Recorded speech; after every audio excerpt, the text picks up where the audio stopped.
Saya terpancing gara-gara the only ladies in town, Fitri, ngomong. Memang banyak pertanyaan, ada manfaatnya nggak sih reformasi? Generasi yang sekarang, kalau ditanya, nggak ada, sama aja. Tapi to be fair, coba kita bagi tahap-tahap reformasi. Tahap pertama adalah Democratic Spring. Biasa tuh, setelah diktator di negara-negara Arab, ada namanya Arab Spring. Berapa tahun doang, tapi karena pemimpin yang baru tidak mampu mendeliver basic good untuk rakyatnya, akhirnya dijatuhin lagi, kembali lagi sistem diktator. Nah di Indonesia, Democratic Spring itu terjadi pada masa Habibie sama Gus Dur. Karena dua-duanya memang jiwanya demokratis. Kita nggak pernah tuh, pertama pers dibebaskan, nggak usah pakai syup. Yang kedua, kita nggak pernah panggil wartawan, nggak boleh ngomong ini, ngomong itu, silakan aja. DPR mau maki-maki kita, lebih sadis loh maki-makinya DPR waktu itu dibandingin hari ini. Ya kita percaya itu demokrasi kayak gitu, tugasnya DPR buat ngeritik kita. Kalau misalnya bagus ya kita dengar, kalau enggak kita cuekin. Ya, jadi nggak ada rekayasa nelfon siapa, nggak boleh ini itu. Nah yang ketiga, nggak ada yang ditangkepin. Tahanan politik dibebasin semua. Demo juga boleh, berapa aja. Saya ingat waktu zaman Gus Dur, kita kan biasa di demo sama teman-teman PKS, sama PAN. Itu sekali demo 1,5 juta orang tuh ke istana. Ya, berkali-kali. Nah, saya lagi di dalam, Mbak Mega, Gus Dur. Gus Dur nanya, Rizal katanya mereka minggu depan mau naikin 34 juta nih. Apa kita udah siap-siap kabur? Jangan Gus. Mega nanya sama saya, kenapa kamu yakin banget? Wah itu teman-teman PKS, dia bawa anaknya, bawa bininya. Mereka tuh lagi piknik Mbak. Oh gitu ya. Kalau dia bawa anak bininya pasti nggak bakal rusuh. Kita paling keganggu sama megapon. Tapi kalau mahasiswa yang demo 100.000 orang, nah kita siap-siap kabur, gitu loh.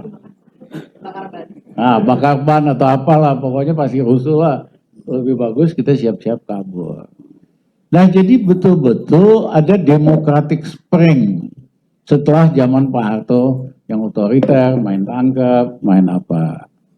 Tapi kalau hanya Democratic Spring tanpa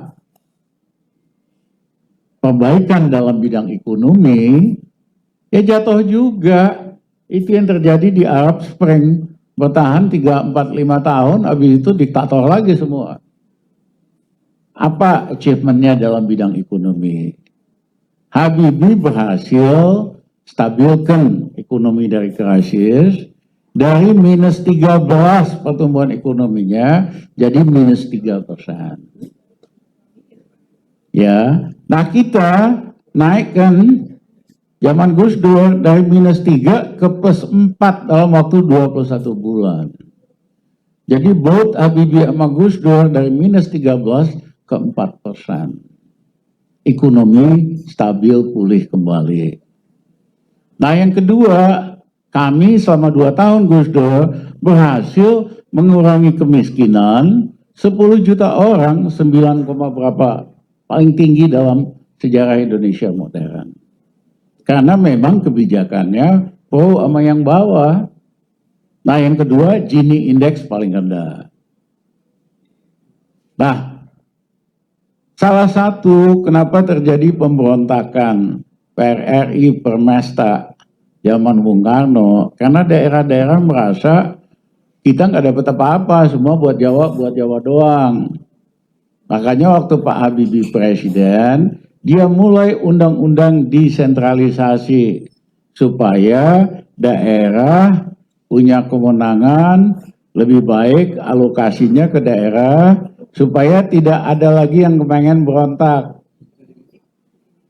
Nah, tapi Pak Habibie nggak sempat bikin undang-undang pelaksanaan desentralisasi karena dia kan cuma 1,5 tahun. Kami yang bikin, kami pindahkan ratusan ribu, barangkali hampir 300.000 PNS pusat ke daerah supaya daerah punya SDM. Kemudian kami bikin alokasi umum, bagaimana membagi subsidi dari pusat ke daerah. Memang rumusnya sangat sederhana, berdasarkan jumlah penduduk sama luas. Harusnya saya tambahkan, ya, in perspektif, kami tambahkan faktor ketimpangan daerah yang ketinggalan, alokasinya lebih tinggi. Tapi saya pikir habis ini pemerintahan yang akan datang perbaiki kan.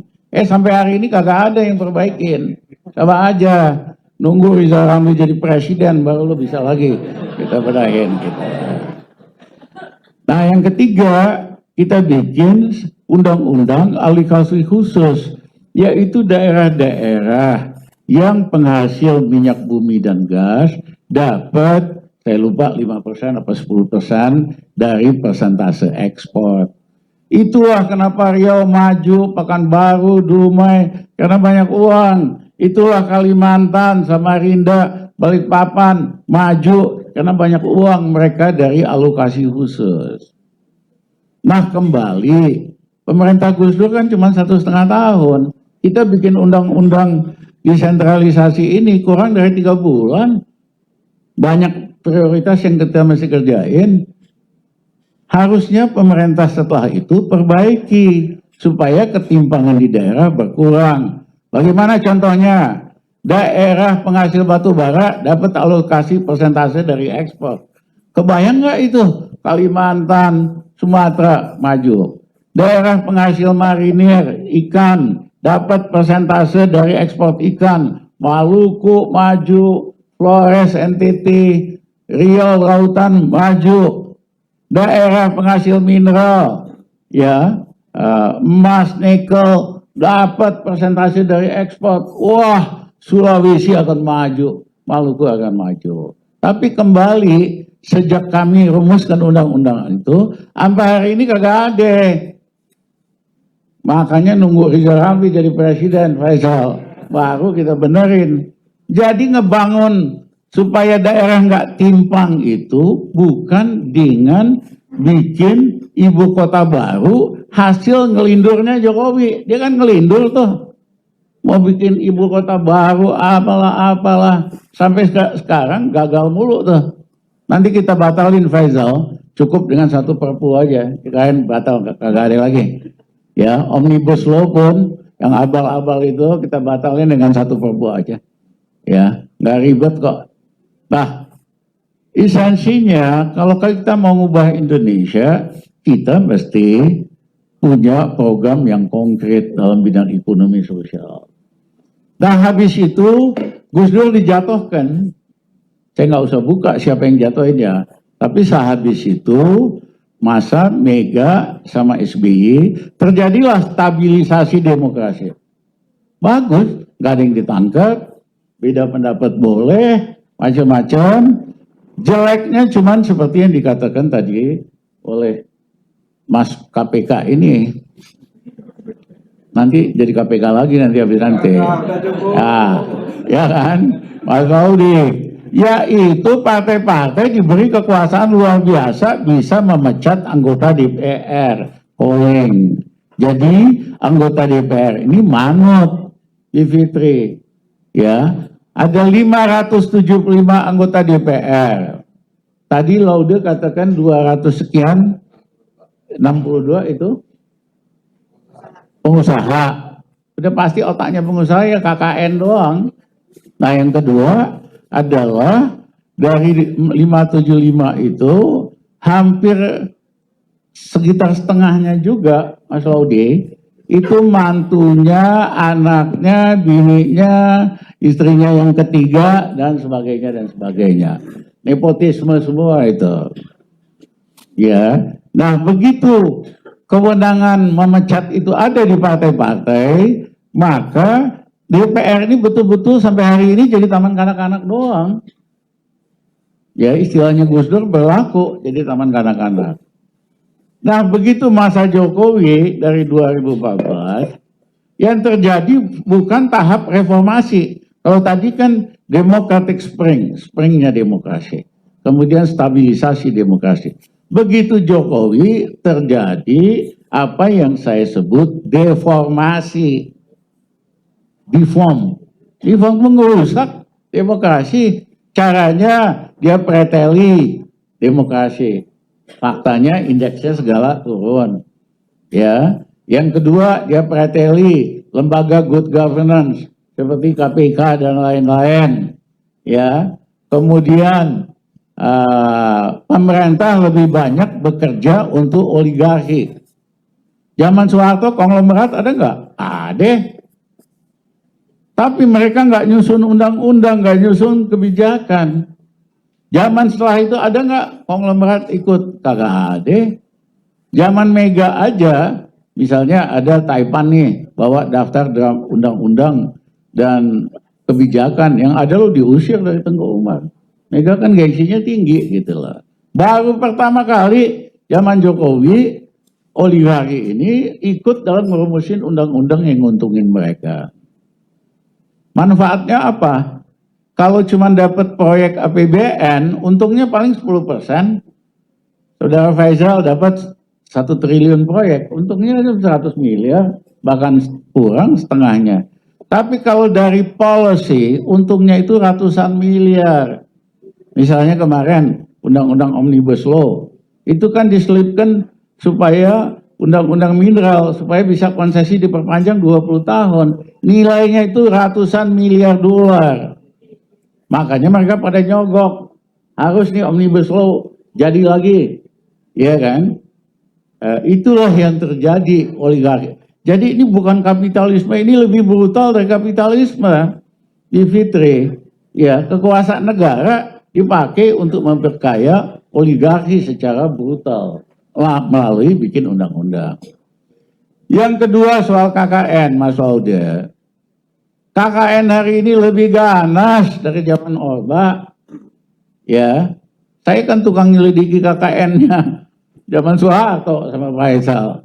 Hari ini lebih ganas, lebih vulgar. Tommy itu bisnis setelah Soeharto kuasa 15 tahun.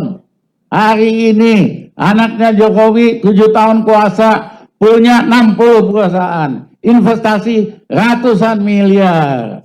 Money laundering lewat siapa? Yang di TV yang beken itu. Ya, ini lebih ganas.